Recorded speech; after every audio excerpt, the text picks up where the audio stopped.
Bismillahirrahmanirrahim. Assalamualaikum warahmatullahi wabarakatuh. Alhamdulillahi rabbil alamin. Wabihi nasta'inu ala umuri dunya waddin.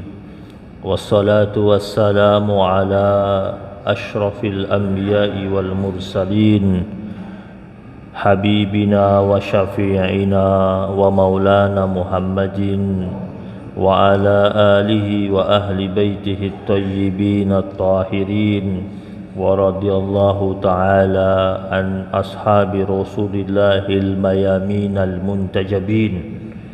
Subhanaka la ilma lana illa ma 'allamtana innaka antal alimul hakim. Subuhun kudusun Rabbuna wa Rabbul malaikati warruh. Abu Darda, salah seorang sahabat Nabi, pernah menyampaikan salah satu riwayat tentang akhlak. Bab yang kita bahas kali ini tentang bab akhlak. Dari jalur hadisnya Abu Darda.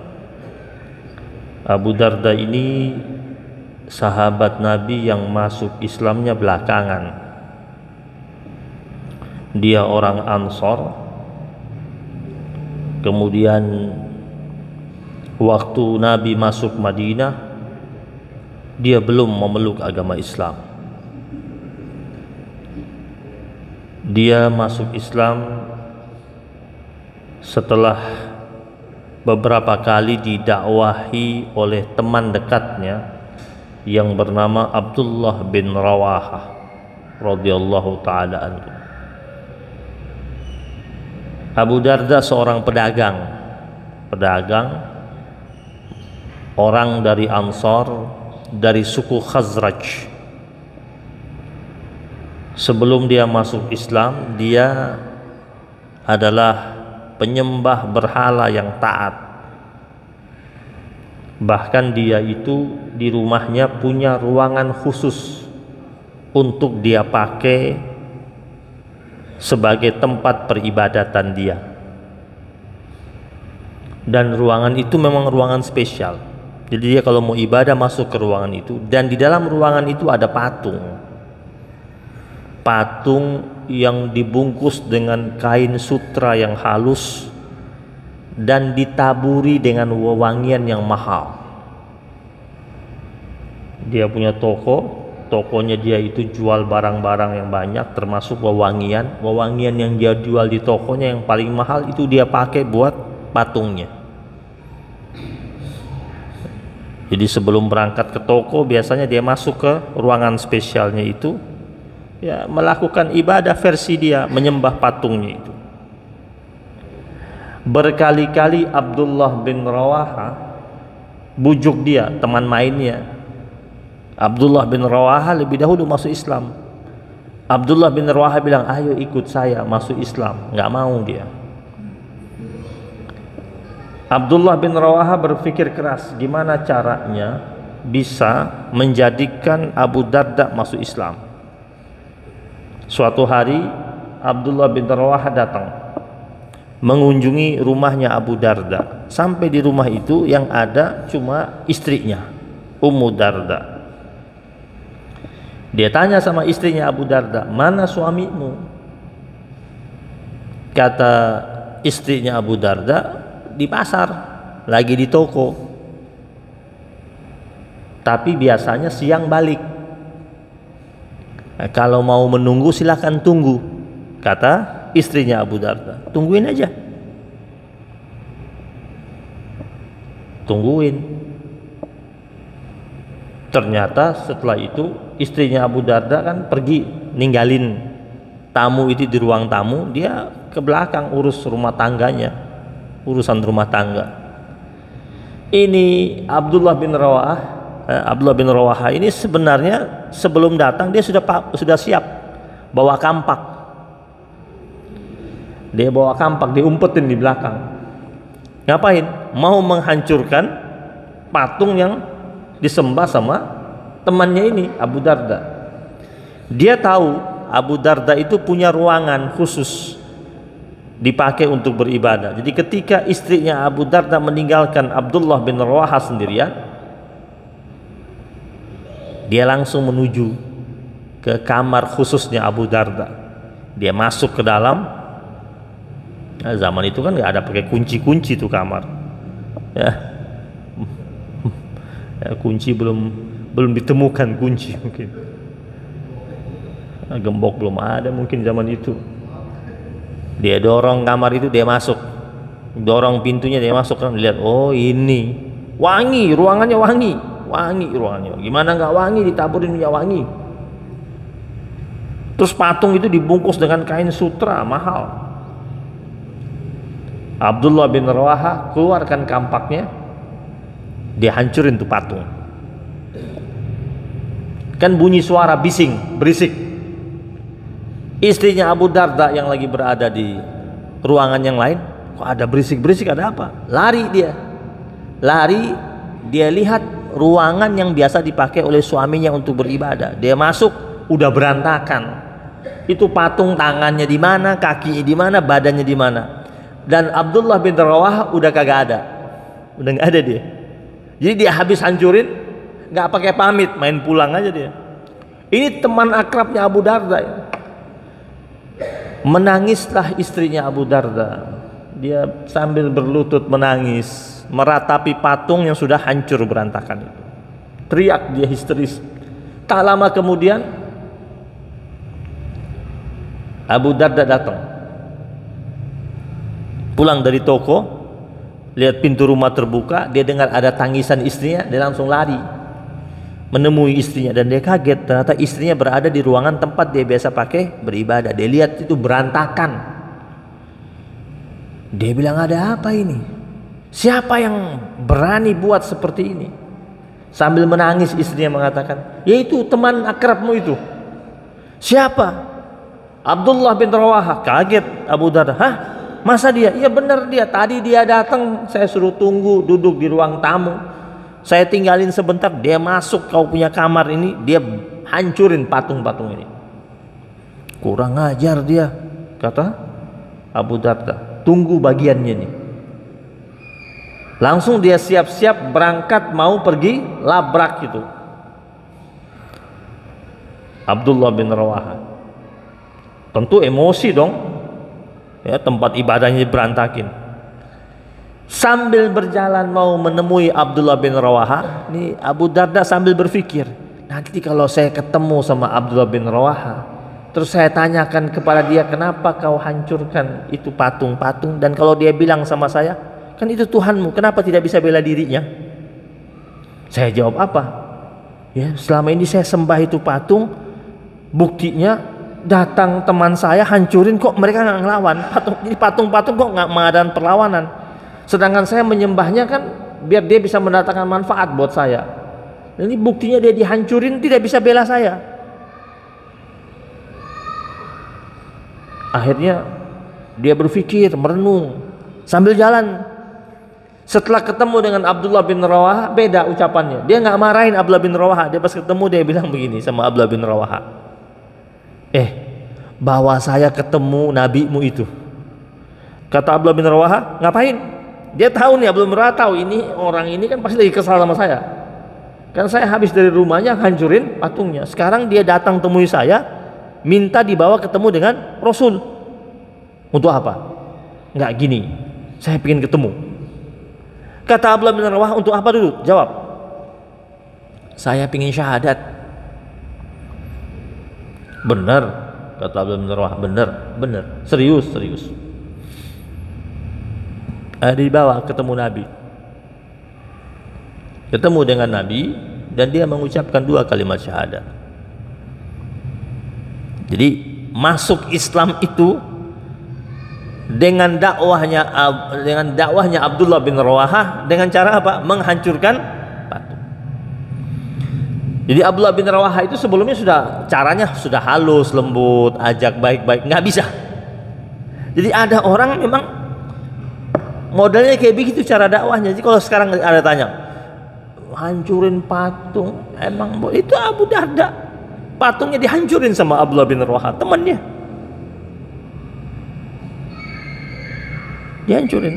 Karena Abdullah bin Rawaha sudah siap dengan pertanyaan. Kalau dia datang ngamuk tanya, saya bisa jawab, kata Abdullah bin Rawaha. Kata itu Tuhanmu, bisa mendatangkan manfaat, ya, bisa menolak mudarat. Nah, faktanya saya celakai dia, itu patung itu, dia nggak buat apa-apa sama saya fine saja, kata Abdullah bin Rawaha. Nah, semenjak saat itu Abu Darda jadi sahabat Nabi yang taat, jadi pedagang yang jujur, hingga di kemudian hari dia berubah menjadi orang yang zuhud. Abu Darda ini jadi orang yang zuhud di kemudian hari. Kenapa jadi orang yang zuhud? Dia pernah sebenarnya berkeinginan mau menggabungkan antara urusan dunia seimbang dengan urusan akhirat. Abu Darda nih, dia berkeinginan, maksudnya urusan materi kenceng, urusan akhirat juga kenceng.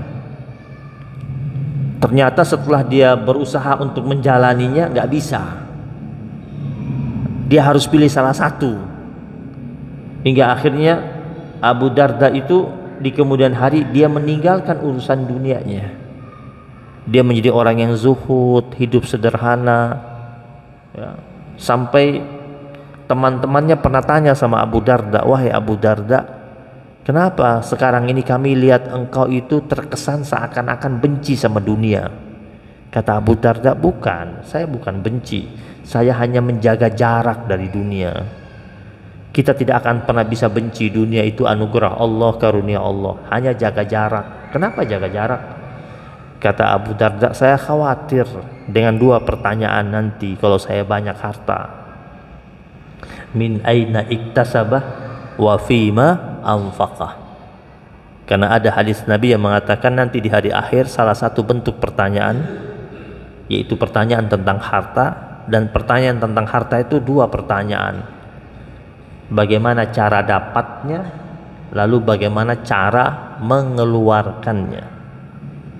Hingga akhirnya Abu Darda menarik diri dari gemerlap dunia yang dia miliki. Hingga suatu hari dia pernah jadi hakim di Damaskus. Abu Darda jadi hakim di Damaskus. Kemudian Sayyidina Umar ibn Khattab radhiyallahu taala anhu datang mengunjunginya. Sayyidina Umar datang berkunjung, kaget masuk rumah hakim malam hari, gelap. Rumah hakim nggak ada lampu, gelap. Sayyidina Umar masuk, duduk. Sayyidina Umar berusaha untuk meraba-raba area di sekitar rumahnya itu. Dia mendapati kamar wilayahnya Abu Darda itu berupa hamparan pasir yang ditemani dengan satu selimut yang biasa dipakai di musim dingin. Mereka malam hari itu, kepala negara sama hakim ngobrolnya gelap-gelapan. Sampai Sayyidina Umar ketika dia pamit mau pulang, di depan pintu rumahnya Abu Darda, Sayyidina Umar mengatakan kepada Abu Darda, wahai Abu Darda, jika kau izinkan dan bolehkan, saya ingin melengkapi kebutuhanmu. Tawaran Sayyidina Umar, saya ingin melengkapi kebutuhanmu, kau tinggal bilang ini saya lengkapi. Karena dia kasihan, prihatin, seorang hakim di Damaskus, sahabat Nabi, hidupnya prihatin. Kita perhatikan para sahabat-sahabat Nabi ya, saling menasehati satu sama lain. Abu Darda itu dia bilang, ya Amirul Mukminin, wahai Sayyidina Umar, bukankah Nabi kita pernah berpesan, dunia ini bagaikan dunia bagi kita ini ibaratnya seperti tempat persinggahan sebentar, ya, dan kita hidup di dunia ini bagaikan seorang musafir. Untuk apa itu yang banyak? Nangis Sayyidina Umar. Jadi dia nolak itu dengan mengingatkan kepada Sayyidina Umar tentang pesan Rasul, tentang lintasan kita di dunia itu cuma sebentar itu. Langsung Sayyidina Umar meneteskan air mata. Jadi betul-betul para sahabat-sahabat Nabi itu mereka saling menasihati satu sama lain di antara mereka, saling mengingat-ingatkan tentang apa yang pernah mereka dengar dari Rasul sallallahu alaihi wasallam. Nggak ada Sayyidina Umar tuh langsung tersinggung, lu sok ini lo gitu, sok zuhud lo, nggak ada. Iya. Dia bangga malah dengan jawabannya Abu Darda radhiyallahu taala anhu. Nah, ini ada hadis dari jalur Abu Darda tentang akhlak. Dia menyampaikan pesan Nabi, "Ma min syai'in asqalu fil mizan min husnul khuluq." Nabi bersabda kepada kita, tidak ada sesuatu yang lebih berat timbangannya di atas mizan min husnil khuluq, daripada akhlak yang baik. Artinya ya, bahwasanya di antara sekian banyak amalan yang bakal ditimbang di hari akhir, salah satu yang cukup berat dalam timbangan tersebut adalah akhlak yang baik. Jadi betapa akhlak yang baik itu memiliki bobot yang sangat mulia di hadapan Allah Subhanahu wa taala dan menjadikan timbangan itu begitu sangat berat. Nah, jamaah yang dimuliakan Allah Subhanahu wa taala, apa itu akhlak?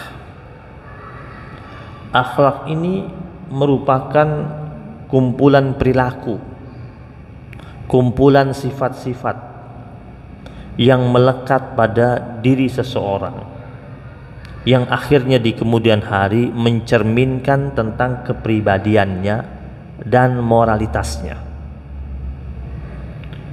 Akhlak itu tidak hanya berbicara mencakup bagaimana seseorang itu berperilaku dengan orang lain saja, tetapi akhlak itu juga berbicara tentang bagaimana seseorang itu berinteraksi dengan dunia yang berada di sekitarnya, bagaimana seseorang itu berhubungan dengan dirinya sendiri, bahkan dengan keluarganya, dengan kerabatnya. Itu menjadi bagian daripada komponen akhlak. Nah, akhlak manusia ini dipengaruhi dari berbagai macam faktor. Maka ada manusia yang akhlaknya itu dipengaruhi dari formula pendidikan yang dia terima. Makanya kan kadang-kadang kita kalau masukin anak kita ke sekolah, pertimbangan kita apa? Salah satunya, sekolah ini pendidikan akhlak atau etika baik atau enggak. Kadang-kadang ada orang tua terkaget-kaget setelah dia sekolahkan anaknya setahun 2 tahun, ternyata di rumah dia temukan anaknya mengucapkan kata-kata yang tercela dan tidak terpuji. Ternyata teman-teman sekolahnya itu terbiasa dengan kata-kata itu, yang orang tuanya merasa dulu di rumah tidak pernah ucapkan kata-kata itu. Jadi akhlaknya terbentuk dari berbagai macam cara. Bisa didapati lewat lingkungan, bisa didapati di tempat dia mengenyam pendidikan, bisa dari pengalaman hidup, bisa dari ruangan kerjanya, bisa lewat komunitas pergaulannya. Ini beberapa hal ini merupakan sarana yang menjadi pembentuk karakter atau akhlak seseorang.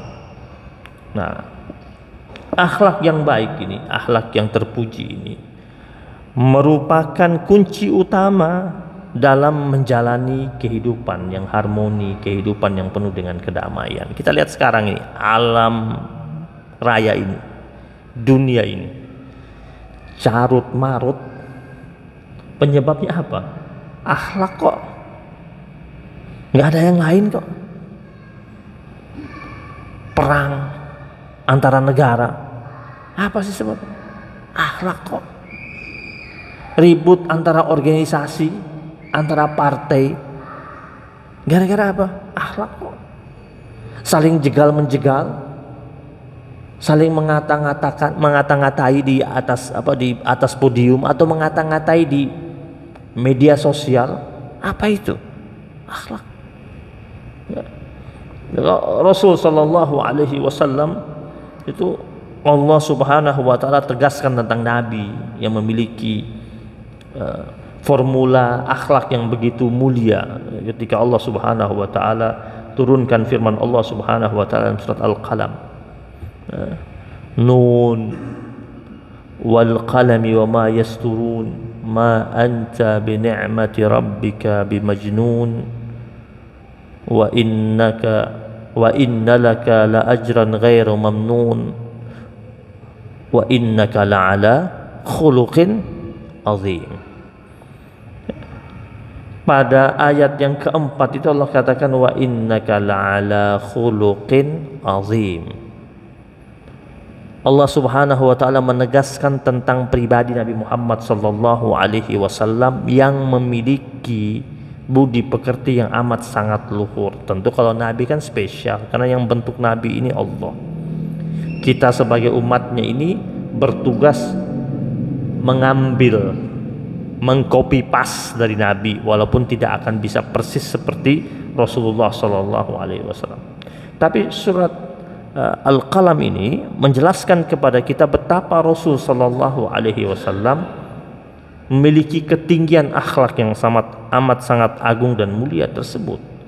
Dan Rasul sallallahu alaihi wasallam menegaskan kepada umatnya, innama bu'istu liutammima salihal akhlak. Ada riwayat yang mengatakan liutammima makarimal akhlak.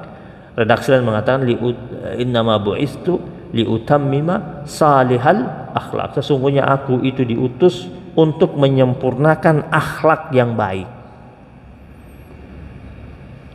Datang ya Rasul sallallahu alaihi wasallam. Hadis ini kata para ulama menunjukkan kepada kita bahwasanya perbaikan akhlak itu adalah salah satu tujuan utama risalah kenabian Nabi Muhammad sallallahu alaihi wasallam. Ya, sehingga banyak sekali kita temukan ayat-ayat dalam Al-Qur'anul Karim dan hadis-hadis yang menyebutkan atau menyinggung tentang dimensi akhlak, dimulai dari yang terkecil hingga sampai pada bagian-bagian yang terpenting dalam kehidupan kita. Kita temukan itu. Selain Al-Quran juga ada ayat-ayat, ada hadis-hadis Nabi, ya. Selain ayat Al-Quran ada hadis-hadis Nabi yang menyinggung itu semua, dari bagian-bagian yang kecil, yang biasa, yang sedang-sedang sampai yang terpenting diangkat semua dalam Al-Quran dan hadis Nabi Muhammad sallallahu alaihi wasallam. Nah, bahkan Nabi pernah ditanya oleh salah seorang sahabat Nabi tentang mana yang terbanyak membuat orang itu masuk surga. Kata Nabi, yang paling banyak bikin orang masuk surga itu dua, kata Rasul. Taqwallah wa husnul khuluq. Takwa kepada Allah dan budi pekerti yang luhur. Jadi kalau takwa saja belum cukup, tapi harus di husnul khuluq. Ada nilai takwa juga diiringi dengan akhlak yang baik, dan itu yang paling banyak nanti di hari akhir kata Rasul menghantarkan seseorang itu berada pada surganya Allah Subhanahu wa taala. Berikutnya, akhlak itulah yang akhirnya menetapkan tentang barometer keimanan seseorang. Salah satu ukurannya itu takwa. Akmalul mu'minina imanan ahsanuhum khuluqan. Nah, bahwasanya orang mukmin yang sempurna imannya ada yang paling indah akhlaknya. Berarti ada barometer iman. Barometer imannya itu di mana? Di ahsanuhum khuluqan, yang paling indah akhlaknya. Bukan yang paling banyak ngajinya, bukan yang paling banyak zikirnya, bukan yang paling banyak sujudnya, tapi yang dikatakan sama Rasul adalah ahsanuhum khuluqan. Nabi pernah ingatkan kepada kita bahwasanya wala yajtami'u syuhhu wal iman fi qalbi 'abdin abadan. Nabi bilang tidak mungkin bakhil dan iman itu berkumpul dalam hati seorang hamba selamanya. Dia mengaku dia mukmin tapi dia bakhil, nggak mungkin. Jadi kalau dia bakhil itu imannya belum sempurna. Kata Nabi, tidak mungkin berkumpul kebakhilan atau kekikiran dan keimanan pada hati seorang hamba Allah selamanya. Berarti kalau imannya itu sudah semakin kuat, lama-lama dia mampu mengikis pelitnya itu, buang pelitnya. dia buang bakhilnya. Kenapa? Karena orang mukmin itu harusnya cemerlang akhlaknya, perilakunya, budi pekertinya. Bahkan diriwayatkan dalam riwayat hadis yang dikatakan, Nabi katakan bahwasanya salah satu nilai kecintaan Nabi kepada umatnya adalah ketika Nabi tahu umatnya itu indah akhlaknya. Rasul bersabda, inna ahabbakum ilayya ahasinukum akhlaqan. Sesungguhnya orang yang paling sangat aku cintai di antara kalian itu adalah orang yang paling indah akhlaknya. Al-muwatta'una aknafan, orang yang baik kepribadiannya. Mau dicintai sama Nabi, pada akhlaknya diurus sebaik-baiknya, kepribadiannya bagus, dia bakal dicintai sama Nabi Muhammad sallallahu alaihi wasallam. Alladzina ya'lafuna wa yu'lafun. Siapa lagi? Yang ketiga, orang yang dicintai sama Nabi, yang disukai sama Nabi, yaitu orang yang mudah bergaul dan mudah diajak bergaul. Ya, ada orang kan dia susah diajak bergaul, gabung-gabung nggak mau, datang sholat, bubar ke rumah, rajin sih ke masjid tapi bergaul nggak mau, kumpul-kumpul RT nggak mau, kumpul-kumpul RW nggak mau, musyawarah nggak mau, diajak panitia masjid nggak mau. Bilang sama dia, mau dapat cinta dari Nabi, kalau mau dapat cinta sama Nabi, dia mudah bergaul dan mudah diajak bergaul, welcome gitu sama orang. Yang indah tuh, berarti Islam yang diajarkan yang indah-indah sebenarnya. Terus kenapa kita menjadi hamba Allah yang kaku? Ya, kalau mau jadi hamba Allah yang dicintai sama Nabi, salah satunya itu. Ya. Dan untuk bergaul tentu dia butuh sikap yang tawadhu, rendah hati. Jangan dia bergaul sama orang dia dominasi, duduk sama orang yang ngomong dia aja. Ada yang duduk sama ngomongin dia semua, yang ngomong dia. Rapat apa saja dominasi dia. Enggak, bergaul dia harus tunjukkan sikap tawaduknya, tidak angkuhnya, rendah hatinya, ngobrol dengan orang. Ketika dia sedang bergaul itu, dia lepas seluruh atribut-atribut duniawi dia. Ada orang kebiasaan dia di kantor, dia pimpinan kantor, komandan. Terus di komplek diajak kumpul, dia perlakukan warga kompleknya sama seperti dia perlakukan anak buahnya di kantor. Ya nggak kena. Ya, itu orang berarti tidak mudah diajak bergaul. Atau dulu dia pernah jadi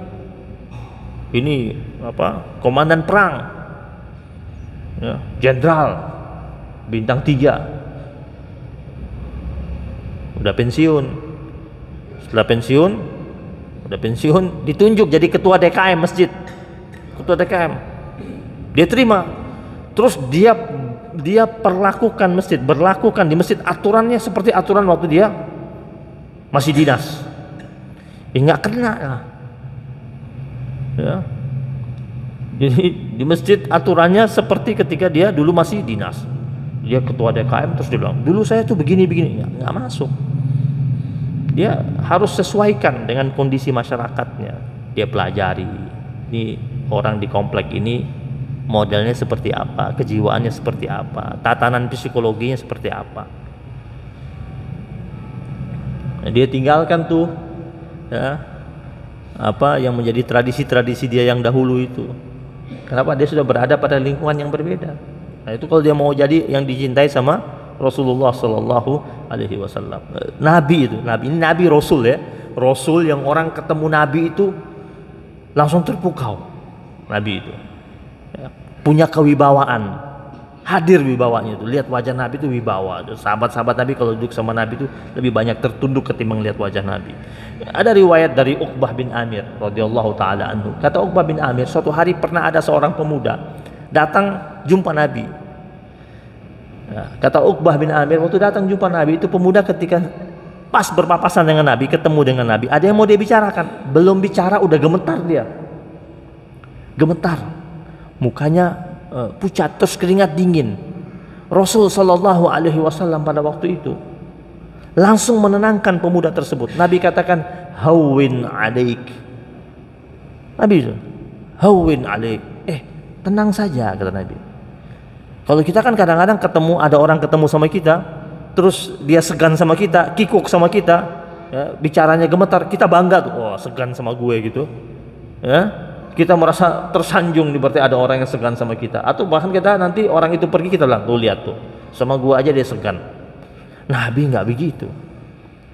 Nabi malah tenangkan orang tersebut. Nabi katakan, hawwin alik, tenang ya, tenang, ya. Fa inni lastu bimalik, saya bukan raja, kata Rasul, ya. Saya bukan raja. Innama ana ibnu imra'atin ta'kulul qadid, sesungguhnya aku ini anak daripada seorang perempuan yang memakan daging kering, ya, daging yang dikeringkan, dendeng. Maksudnya Nabi hibur orang ini, saya ini anak dari seorang wanita biasa juga yang makan daging yang dikeringkan itu. Maka kau tenang saja ketika ketemu saya, tidak perlu kikuk, kata Nabi Muhammad SAW. Itu jadi demikian seharusnya seorang mukmin sejati, ya, yang harusnya apa? Setiap kehadirannya itu dinanti dan kepergiannya dicari. Itu orang mukmin sejati begitu. Kedatangannya itu dinanti-nantikan dan kepergiannya dicari. Jangan sampai kita menjadi orang yang kedatangan kita tidak diinginkan, ya. Dan ketika kita pergi kita disyukuri, syukur dia nggak hadir. Pernah nggak tuh ada rapat-rapat di warga, mudah-mudahan si ini nggak datang. Itu sejelek-jeleknya orang itu, ya, orang yang kehadirannya nggak diharapkan. Ketika lagi nggak diharapkan, tahu-tahu muncul dia. Kita lagi rapat gitu, baru ngomong 15 menit muncul. Dia lagi muncul, bikin kacau nih rapat. Itu seburuk-buruknya manusia, orang yang kedatangannya tidak diharapkan, ya, kehadirannya tidak dinanti dan kepergiannya atau ketidakhadirannya itu sangat disyukuri. Maka Rasul ingatkan kita, inna syarran nas manzilatan indallah yaumal qiyamah, sesungguhnya seburuk-buruknya manusia kedudukannya di hari kiamat itu, man wada'ahu aw tarakahun nas ittiqa'a fuhsy, yaitu orang yang sebenarnya dia dihindari oleh banyak manusia karena mereka takut akan kejelekannya. Mudah-mudahan kita jangan jadi seperti itu, ya. Orang yang ketika orang lihat orang sudah ilfil duluan, itu jelek tuh, orang jelek itu, orang buruk. Keberadaan di rumahnya tidak dinantikan, tidak diharapkan. Kalau dia lagi nggak di rumah, orang happy, bahagia. Kalau dia datang kayak, wah ada monster di rumah. Seburuk-buruknya manusia, ya. Walaupun hari itu dia nggak ada buat keburukan, tapi karena orang sudah tahu ini orang suka bawa efek buruk, orang nggak senang ada dia itu. Itu berarti kan akhlaknya buruk, dan itu seburuk-buruknya manusia, kata Rasul Sallallahu Alaihi Wasallam. Kemudian poin berikutnya, semakin mulia akhlak seorang hamba Allah Subhanahu Wa Taala, maka semakin tinggi derajatnya di surganya Allah Subhanahu Wa Taala. Nabi ingatkan kita, inna min ahabbikum ilayya aqrabikum minni majlisan, ya. Kata Rasul SAW, sesungguhnya orang yang paling aku cintai di antara kalian pada hari kiamat nanti adalah orang, ya, ahasinukum akhlaqan, ya, orang yang paling aku cintai dan orang yang paling dekat, ya. Jadi kata Nabi, orang yang paling aku cintai dan orang yang paling dekat dengan aku nanti di hari kiamat. Dua. Siapa itu? Adalah orang yang paling indah akhlaknya. Ya. Kita ini sebenarnya tidak dapat mengambil hati manusia pakai harta. Karena berapa sih harta yang kita punya? Dan harta itu bakal habis dan berkurang. Kita sebenarnya hanya dapat mengambil hati manusia dengan menggunakan akhlak kita. Nabi ingatkan, innakum lan tasa'un nasa bi amwalikum. Ingat baik-baik, sesungguhnya kalian itu tak mampu menguasai hati manusia atau meliputi hati manusia lewat harta-harta kalian. Walakin yas'uhum minkum bastul wajhi wa husnul khuluq. Sebenarnya engkau itu dapat meliputi hati manusia dengan dua, yaitu dengan wajah yang ceria dan akhlak yang baik. Kalau pakai duit habis mereka pergi. Ya. Kan banyak orang dia ingin meliputi hati manusia dengan duitnya, dengan servis makan, dengan traktir, dengan ketika orang itu butuh uang dia kasih. Orang itu pada dekat sama dia. Sekarang ketika sudah mulai menipis perbendaharaan keuangannya dia, itu orang pergi satu persatu. Tetapi kalau ada orang dia ingin meliputi hati manusia dengan menggunakan wajah yang berseri, kalau ketemu dia senyum, senang, ngobrolnya baik, halus, akhlaknya bagus, tidak pakai keluar duit, dia disamperi, didatangi, dia lagi minta tolong dibantu, dia lagi buat acara apa saja datang. Coba ada orang kaya raya, setelah mulai menipis kekayaannya dia bikin acara nggak muncul. Coba lihat, ada majlis-majlis tuh yang saya lihat, saya perhatikan, ada majlis-majlis di perumahan itu yang mengadakan majlis itu orang-orang hebat, kemudian punya pengaruh, kemudian ketika pulang dari majlis suka bagi-bagi, bagi beras, bagi sembako, rame yang hadir. Lambat laun ini orang hebat selesai masa jabatannya, pengaruhnya sudah mulai berkurang. Berkurang tuh jamaah majlisnya. Yang tadinya datang ke majlis itu karena ingin dapat pekerjaan, udah nggak muncul-muncul. Kemudian dia sudah mulai tidak bagi sembako. Bagi sembakonya biasa satu kali majlis itu satu bulan 4 kali dia bagi sembako sampai 4 kali.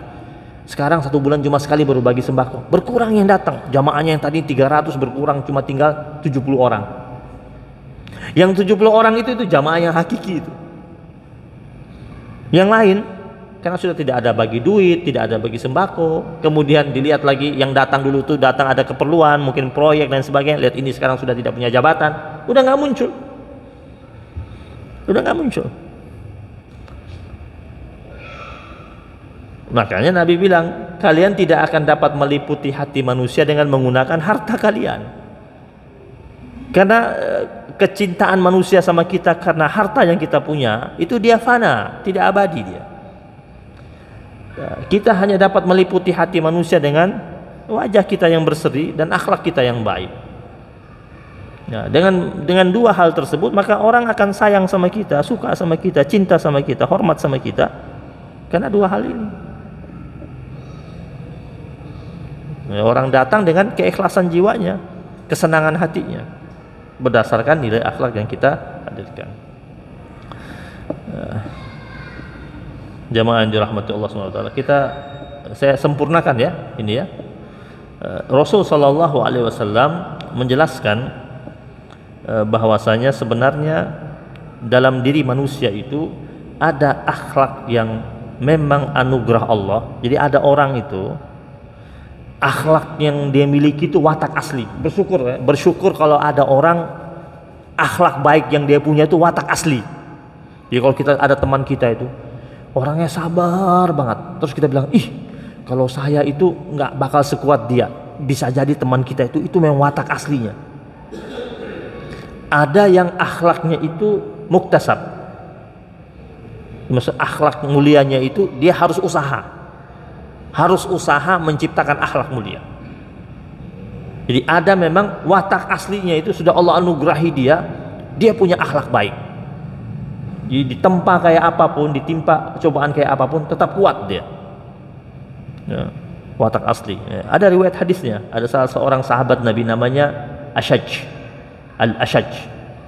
Nabi bilang sama dia, ya Ashaj, wahai Ashaj, inna fika khaslataini yuhibbuhumullahu wa rasuluhu.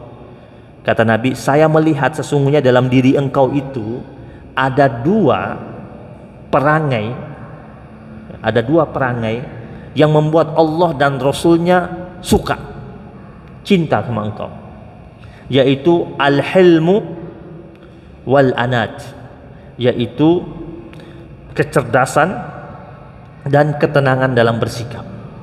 Jadi Al-Ashaj ini dia punya dua sikap ini, cerdas dan tenang dalam bersikap, dan itu Waktu Nabi sampaikan kepada dia, Al-Asyad tanya sama Nabi, "Ya Rasulullah, apakah dua perangai yang bagus ini adalah hasil usaha saya atau memang Allah yang anugerahkan kepada saya?" Terus Nabi lalu bersabda kepada dia, "Balillah jabalaka alaihima." Allah Subhanahu wa taala yang menjadikan engkau memiliki dua perangai baik itu. Jadi Allah yang kasih katanya. Makanya setelah itu ketika Al-Asyad ini dengar bahwasanya ini Allah yang kasih, akhirnya dia berdoa di hadapan Nabi. Dia bilang alhamdulillahilladzi dia memuji Allah Subhanahu wa taala, segala puji bagi Allah Subhanahu wa taala, jabalani ala khuluqaini yuhibbuhumullah wa rasuluh. Ya. Jadi aku bersyukur dan memuji Allah Subhanahu wa taala yang telah memberikan kepada aku dua perangai ini yang akhirnya aku dicintai oleh Allah dan Rasulnya. Nah, dua. Jadi karena diberikan, dianugerahi. Yang pertama, yang kedua, ada orang yang memang akhlaknya ini dia harus cari, harus usaha. Nah, yang ini banyak terjadi sama kita, ya. Hanya hamba-hamba Allah pilihan yang memang akhlaknya itu memang dianugerahi oleh Allah Subhanahu wa taala. Nah, ini yang kedua, memang dia usaha, muktasab. Nah, Nabi ingatkan kepada kita, kalau kita berusaha untuk membentuk akhlak yang baik, berusaha untuk sabar, untuk taat, Nabi mengatakan, ana za'imun bi baitin fi a'lal jannah. Aku jamin dengan memberikan jaminan berbentuk rumah yang paling tinggi di surga, liman hassana khuluqahu, bagi siapa saja yang memperbagus akhlaknya. Nah, karena ada hadis Nabi ini, ada jaminan dari Nabi, maka kita berusaha untuk menjemput akhlak yang baik itu dan menghadirkan akhlak yang baik itu. Orang yang berusaha untuk menghadirkan akhlak yang baik, Nabi mengatakan Nabi akan memberikan jaminan di tempat yang tinggi di surga nanti bagi siapa saja yang memperbagus akhlaknya itu. Makanya Nabi pernah bersabda, "Man yatasabbar yusabbirullah." Barang siapa yang bersabar, may yatasabbar, barang siapa yang berusaha untuk sabar, yusabbirullah, maka dia akan disabarkan oleh Allah. Jadi kita ini kalau mau bersabar, usaha dulu. Jangan angkat tangannya, Allah sabarkan saya, tapi tidak usaha, nggak mungkin sabar.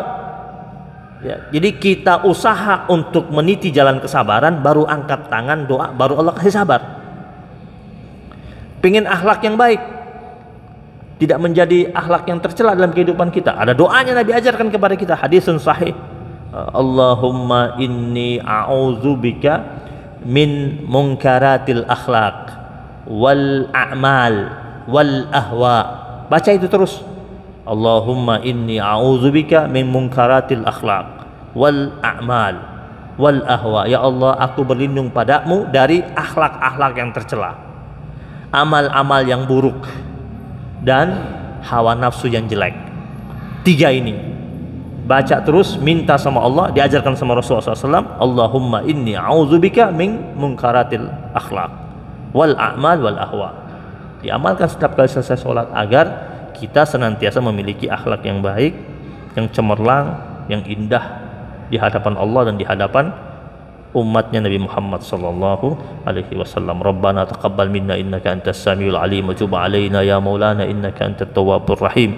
Rabbana la tuzigh qulubana ba'da idh hadaytana wa hab lana min ladunka rahmah innaka antal wahhab. Rabbana innaka jami'un nas liyaumin la raiba fihi innaka la tukhliful mi'ad. Rabbana atina min ladunka rahmatan wa hayyi' lana min amrina rasyada. Rabbana atina fid dunya hasanah wa fil akhirati hasanah wa qina adzabannar. وصلى الله على نبينا محمد النبي الأمي وعلى آله وصحبه وبارك وسلم. الحمد لله رب العالمين. سبحانك اللهم وبحمدك أشهد أن لا إله إلا أنت أستغفرك وأتوب إليك. وبالله التوفيق والهداية والرضا والعناية والعفو منكم. والسلام عليكم ورحمة الله وبركاته.